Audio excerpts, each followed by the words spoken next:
देखिए ये लेसन है उत्सर्जन, लेसन का नाम है उत्सर्जन। देखिए आपका साइंस की किताब में है, ये उत्सर्जन लेसन है आपका बायो क्लास 10th का। अब देखिए सबसे पहले उत्सर्जन क्या है, इसके दो प्रमुख अंगों के नाम लिखें। उत्सर्जी पदार्थ से आप क्या समझते हैं? जीवों के शरीर में उपापचयी जीवों के शरीर में उपापचयी जीवों के शरीर में उपापचयी क्रियाओं के फलस्वरूप अपशिष्ट पदार्थों के निष्कासन को उत्सर्जन कहते हैं। जीवों के शरीर में उपापचयी क्रियाओं के फलस्वरूप अपशिष्ट पदार्थों के निष्कासन को उत्सर्जन कहते हैं। यह हो गया। वृक्क तथा त्वचा प्रमुख उत्सर्जी पदार्थ CO2। प्रोटीन तथा एमिनो अम्ल के विखंडन के फलस्वरूप अमोनिया, यूरिया या यूरिक अम्ल का निर्माण विभिन्न जंतुओं के शरीर में होता है। ये भी उत्सर्जी पदार्थ हैं। अब देखिए हम शॉर्ट से शुरू करते हैं। उत्सर्जन। वृक्क क्या है? वृक्क मनुष्य का प्रमुख उत्सर्जी अंग है। वृक्क मनुष्य का प्रमुख उत्सर्जी अंग है। नेफ्रॉन किसे कहते हैं? वृक्क की संरचनात्मक एवं क्रियात्मक इकाई को सूक्ष्म, लंबी एवं कुंडलित नलिकाओं की तरह होती है, नेफ्रॉन कहलाती है। वोमेन संपुट किसे कहते हैं? प्रत्येक नेफ्रॉन के आरंभ में मिलने वाली प्यालेनुमा संरचना वोमेन संपुट कहलाती है। ग्लोमेरुलम क्या है? वोमेन संपुट में अवस्थित रक्त कोशिकाओं का जल ग्लोमेरुलम कहलाता है। मेलपिगियन कोष किसे कहते हैं? वोमेन संपुट एवं ग्लोमेरुलस का सम्मिलित रूप मेलपिगियन कोष कहलाता है। डायालाइसेट किसे कहते हैं? डायालाइसेट किसे कहते हैं? डायलिसिस मशीन के डायलाइजर में भरे जाने वाले तरल पदार्थ को डायलाइसेट कहते हैं। जो ब्लड को रिफाइन किया जाता है डायलिसिस में, तो उसी यंत्र में भरा जाता है, वो डायलाइसेट उसी को कहा जाता है। उत्सर्जन किसे कहते हैं? उपापचयी क्रियाओं के फलस्वरूप बने अपशिष्ट पदार्थों को शरीर से बाहर निकालने की प्रक्रिया उत्सर्जन कहलाता है। उत्सर्जी पदार्थ किसे कहते हैं? अमोनिया, यूरिया एवं यूरिक अम्ल उत्सर्जी पदार्थ कहलाते हैं। जल संतुलन किसे कहते हैं? शरीर में जल की मात्रा का संतुलन बनाए रखने की प्रक्रिया को जल संतुलन कहते हैं। यहाँ पे अगर जल संतुलन नहीं रहता है शरीर के अंदर, तो तरह तरह की बीमारियाँ होती हैं और परेशानियाँ भी बढ़ जाती हैं। अगला क्वेश्चन है, मूत्रवाहिनी, मूत्राशय तथा मूत्र मार्ग क्या है? ये सभी मानव उत्सर्जन में भाग लेने वाली संरचनाएं होती हैं। प्रतिस्कंदक किसे कहते हैं? वैसे पदार्थ जो रक्त को जमने नहीं देते एवं इसे तरल अवस्था में बनाए रखते हैं, प्रतिस्कंदक कहलाते हैं। टैनिन, रेजिन एवं गोंद किसे कहते हैं? ये पौधों द्वारा उत्सर्जी पदार्थ हैं। टैनिन वृक्षों के छाल में एवं रेजिन तथा गोंद पुराने जाइलम में संचित रहते हैं।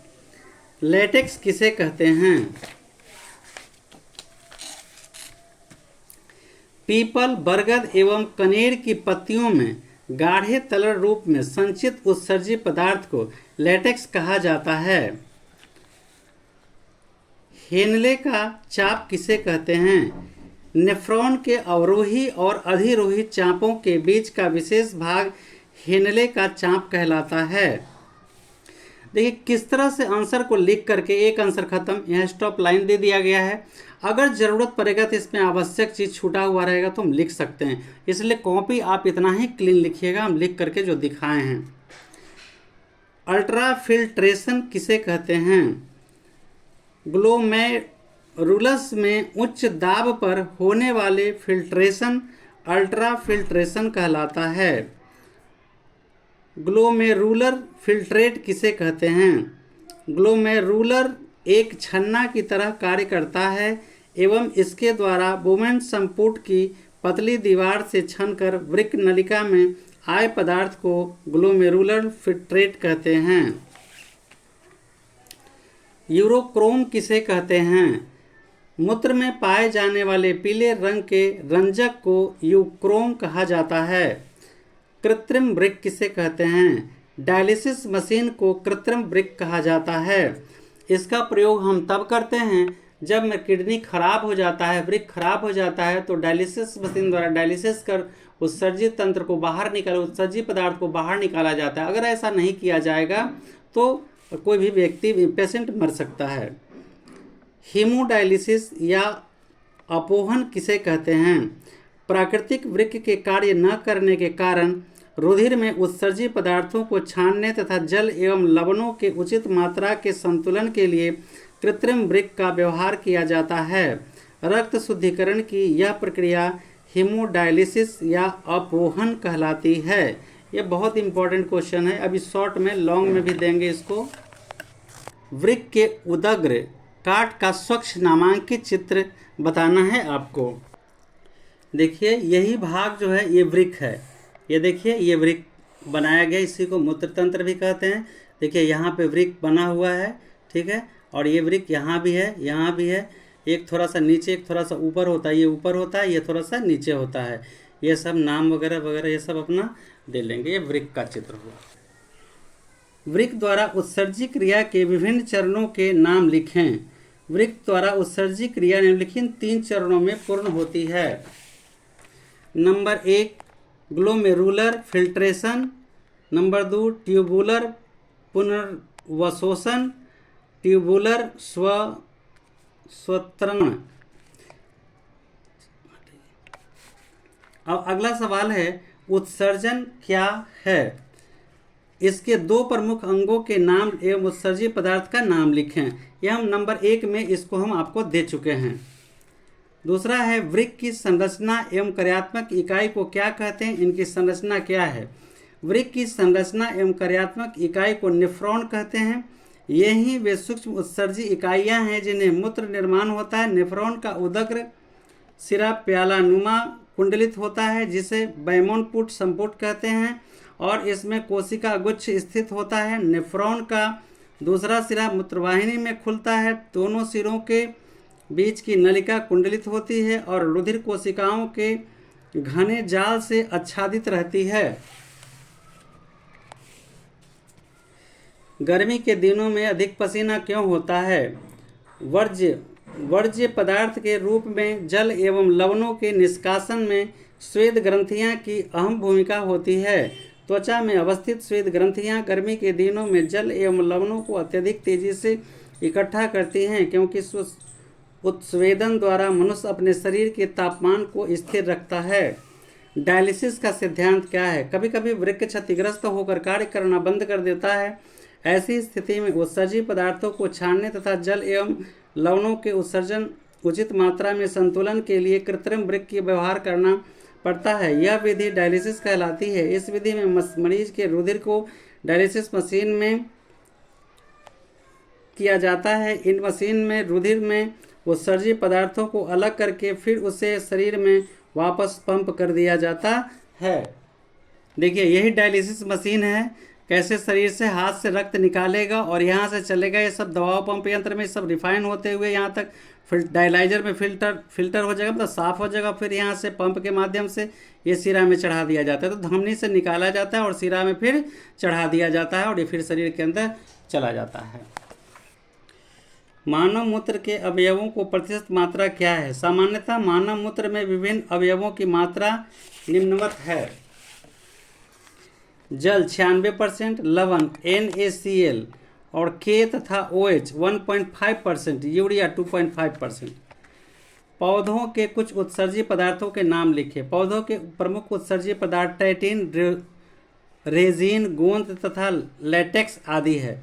टाइटिन वृक्षों की छालों में, रेजिन तथा गोंद पुराने जाइलम में संचित रहता है। बरगद तथा पीपल कनेर में उत्सर्जित पदार्थ गाढ़ा दुधिया तरल के रूप में संचित रहता है जिसे लेटेक्स कहा जाता है।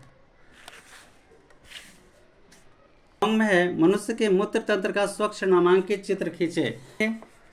ये पूरा तरह से ये जो दिया हुआ है मनुष्य का मूत्र तंत्र है, ये वृक्क वगैरह भी दिया है, धमनी सिरा, धमनी से आता है और सिरा से फिर वापस लेके चला जाता है। किस तरह से पूरा ये संरचना आपको दिया हुआ है। अगला क्वेश्चन है, वृक्क के द्वारा उत्सर्जन क्रिया कैसे संपन्न होती है? वृक्क के द्वारा उत्सर्जन क्रिया कैसे संपन्न होती है?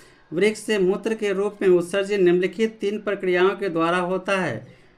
ग्लोमेरुलर फिल्ट्रेशन, यह एक भौतिक प्रक्रम है जिसमें ग्लोमेरुलर की अपवाही धमनिका का व्यास अभिवाही धमनिका के व्यास से कम होने के कारण ग्लोमेरुलस की रुधिर कोशिकाओं में रुधिर बहुत कम दाब के साथ कोशिकाओं में रुधिर बहुत कम दाब के साथ प्रवेश करता है। इस दाब के फलस्वरूप रुधिर प्लाज्मा बोमेंस कैप्सूल की भित्ति द्वारा छनकर इसके भीतर प्रवेश कर जाता है। ग्लोमेरुलस में छनने की इस क्रिया को प्रानिस्संदन कहते हैं और छनित पदार्थ को ग्लोमेरुलस फिल्ट्रेट कहते हैं। दूसरा है ट्यूबुलर पुनर्वशोषण। ज्यों छनित ग्लोमेरुलर फिल्ट्रेट वृक्क नलिका में आता है, समीपस्थ कुंडलित नलिका की कोशिकाएं ग्लूकोज, सोडियम, पोटेशियम, लवण, जल आदि पदार्थों को अवशोषित कर लेती है एवं ये अवशोषित पदार्थ वृक्क नलिका के चारों ओर विद्यमान कोशिकाओं में होते हुए फिर वहां से सामान्य परिवहन में पहुंच जाता है। ट्यूबुलर स्वत्रवण, समीपस्थ और दूरस्थ कुंडलित वृक्क नलिका की कोशिकाएं कुछ अन्य पदार्थों को उत्सर्जी पदार्थ के रूप में स्रावित करती हैं जो फिल्ट्रेट में मिल जाते हैं। इस प्रकार जब छनित द्रव कुंडलित भाग में पहुंचता है तब इसे मूत्र कहते हैं। यह मूत्र नलिका से होते हुए मूत्राशय में जमा होता है और समय समय पर मूत्र मार्ग के छिद्र द्वारा बाहर निकाल दिया जाता है। कृत्रिम वृक्क क्या है? यह किस प्रकार कार्य करता है? डायलिसिस, पहले हम आपको इसका फिगर दिखा देते हैं कृत्रिम वृक्क का। यही है कृत्रिम वृक्क, डायलिसिस मशीन। यह डायलिसिस मशीन को कृत्रिम वृक्क कहा जाता है। ये देख लीजिए, डायलिसिस मशीन एक कृत्रिम वृक्क की तरह कार्य करता है। अतः डायलिसिस मशीन एक कृत्रिम वृक्क है। इस मशीन में एक टंकी होता है जिसे डायलाइजर कहते हैं। डायलाइजर में डायलिसिस फ्लूइड नामक तरल पदार्थ भरा होता है। इस तरल पदार्थ में सेलोफेन से बनी बेलनाकार रचना लटकती रहती है जो आंशिक रूप से पारगम्य होता है तथा यह केवल विलेय को ही विसरित कर देता है। डायलिसिस फ्लूइड की सांद्रता उत्तक द्रव जैसी होती है, लेकिन इसमें नाइट्रोजनी विकार तथा लवण की मात्रा कम होती है। कार्यविधि, सर्वप्रथम ऐसे व्यक्ति जिसका अपना शरीर का वृक्क कार्य नहीं करता है कि शरीर का रक्त एवं धमनी द्वारा निकालकर उसे 0 डिग्री सेंटीग्रेड तक ठंडा किया जाता है। अब इस रक्त को एक पंप की सहायता से डायलाइजर में भेजा जाता है। यहाँ रक्त में नाइट्रोजनी विकास विसरित होकर डायलिसिस फ्लूइड में चला जाता है। पुनः इस रक्त को पंप के मदद से एक सिरा के द्वारा उस स्थिति के शरीर में वापस पहुंचा दिया जाता है। इस प्रकार कृत्रिम वृक्क से रक्त की शुद्धिकरण की यह विधि एक अत्यंत विकसित तकनीक है। उत्सर्जन एवं जल संतुलन की क्रिया किस प्रकार होती है? अमीबा में विभिन्न उपापचयी क्रियाओं के फलस्वरूप कार्बन डाइऑक्साइड, अमोनिया जैसे नाइट्रोजनी पदार्थ का उत्सर्जन उनके शरीर के बाहर सतह से प्लाज्मा लेमा के विसरण द्वारा होता है।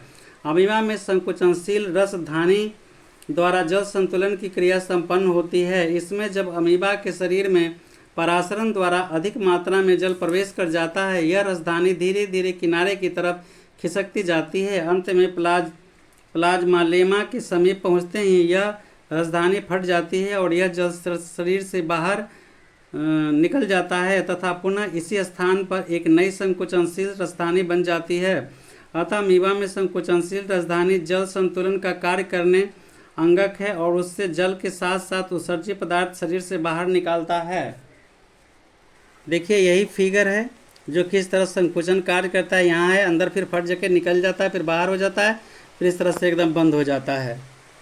पौधे में उत्सर्जन के लिए जंतुओं कोई विशिष्ट अंग नहीं पाए जाते हैं। पौधे में उत्सर्जन के लिए निम्नलिखित तरीके अपनाए जाते हैं। क्वेश्चन यह है कि पौधों में उत्सर्जन के लिए कौन सा अंग तंत्र होता है।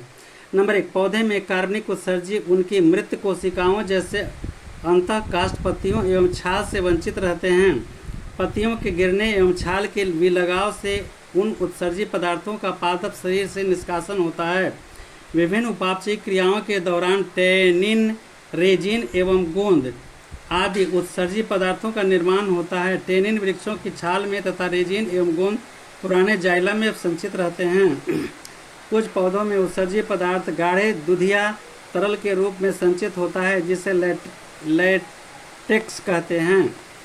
एक स्वच्छ चित्र के साथ मानव नेफ्रॉन का वर्णन करें। देखिए, यही आपका नेफ्रॉन है और ये सब नाम लिखा हुआ है। एक एक करके हम वर्णन फिर अभी करके दिखला देते हैं। नेफ्रॉन की रचनात्मक तथा क्रियात्मक इकाई होती है। प्रत्येक वृक्क में लगभग 10 लाख नेफ्रॉन जाते हैं। प्रत्येक नेफ्रॉन में एक प्यालीनुमा संरचना होती है, जिसे बोमैन संपुट कहते हैं। यह रचना एक कोशिका गुच्छ नामक रक्त कोशिकाओं के जाल को घेरता है, जिसे ग्लोमेरुलस कहते हैं। ग्लोमेरुलस एक बोमैन संपुट को सम्मिलित से कोष कहते हैं। नेफ्रॉन के कार्य में एक समीपस्थ एवं दूरस्थ कुंडलित भाग होता है। समीपस्थ भाग नीचे आकर अवरोही चाप एवं प्रांतस्थ भाग में जाकर अब अधिरोही चाप बनाता है। अवरोही एवं अधिरोही चापों के बीच एक विशेष भाग हेनले का चाप अवस्थित होता है। अधिरोही चाप आगे की ओर एक संग्राहक नलिका में खुलता है। इस नलिका में अनेक अन्य वृक्क नलिकाएं आकर खुलती हैं और सभी संग्राहक नलिकाएं आपस में मिलकर सामान्य संग्राहक नली बनाती है, जो अंत में मूत्रवाहिनी में जाकर खुलती है। ये आपका एकदम VVI क्वेश्चन है। ये लेसन समाप्त हुआ। अब अगले बार देते हैं फिर। जय हिंद, जय बिहार। बहुत सारी शुभकामनाएं आप सभी को।